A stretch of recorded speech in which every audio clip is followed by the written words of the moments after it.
नमस्कार। आज हम बिहार की राजनीति से जुड़ी कुछ हालिया चर्चाओं पर नजर डालेंगे। जी। राज्य के उप मुख्यमंत्री सम्राट चौधरी को लेकर न कुछ दावे सामने आए हैं। हाँ, मैंने भी सुना। प्रशांत किशोर और तेजस्वी यादव की तरफ से है ना। बिल्कुल। कुछ मीडिया रिपोर्ट्स और इंटरव्यू के अंश मिले हैं हमें, जिनमें ये दावे काफी विस्तार से हैं। हाँ, और ये दावे सीधे सीधे उनकी पहचान, उम्र और यहाँ तक कि शिक्षा से जुड़े हैं। तो हमारा मकसद आज यही है कि इन स्रोतों में जो जानकारी दी गई है उसको समझें, खास तौर पे ये जो सवाल उठाए जा रहे हैं। बिल्कुल।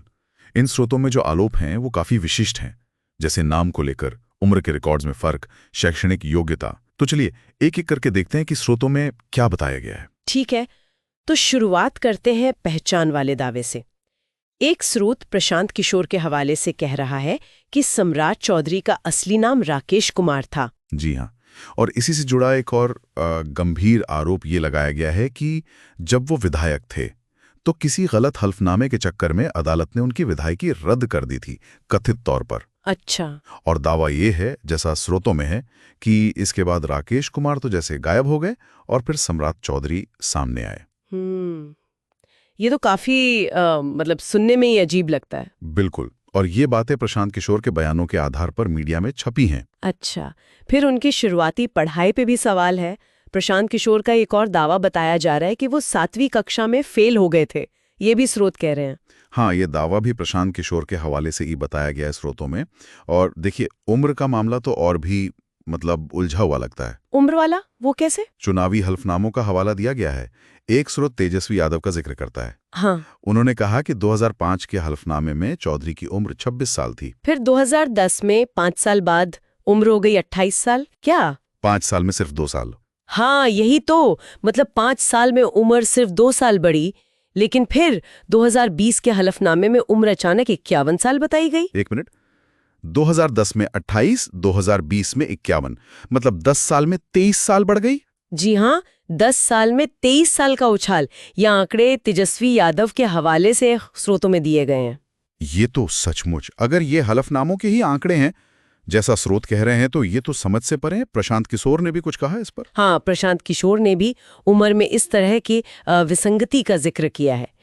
कि उम्र के रिकॉर्ड में कथित तौर पर भारी गड़बड़ियां हैं। और शिक्षा का क्या?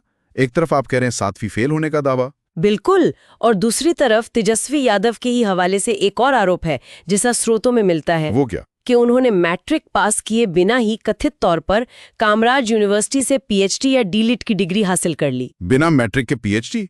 ये कैसे हो सकता है? देखिए, ये आरोप तेजस्वी यादव के हवाले से है, जैसा सूत्रों ने बताया।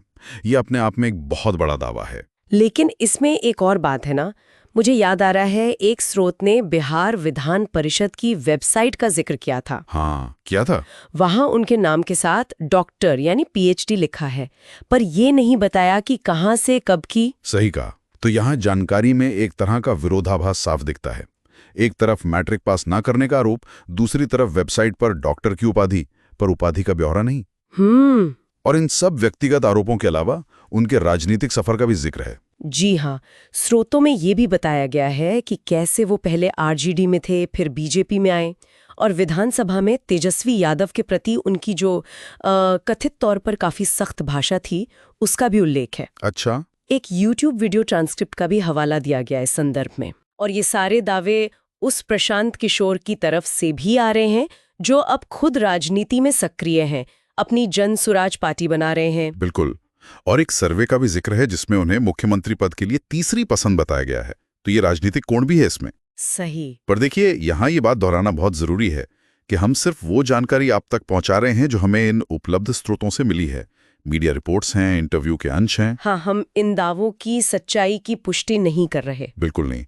हम बस वो बता रहे हैं जो इन स्रोतों में कहा गया है, अलग अलग पक्षों द्वारा। तो कुल मिलाकर आज हमने सम्राट चौधरी से जुड़े कुछ मुख्य आरोपों पर गौर किया, उनकी पहचान पर सवाल, उम्र के रिकॉर्ड में कथित गड़बड़ियां और उनकी शैक्षणिक योग्यता पर जो दावे किए गए हैं, जैसा कि प्रशांत किशोर और तेजस्वी यादव के हवाले से विभिन्न स्रोतों में बताया गया। निश्चित तौर पर ये सभी आरोप बिहार की राजनीति में काफी चर्चा पैदा कर रहे हैं।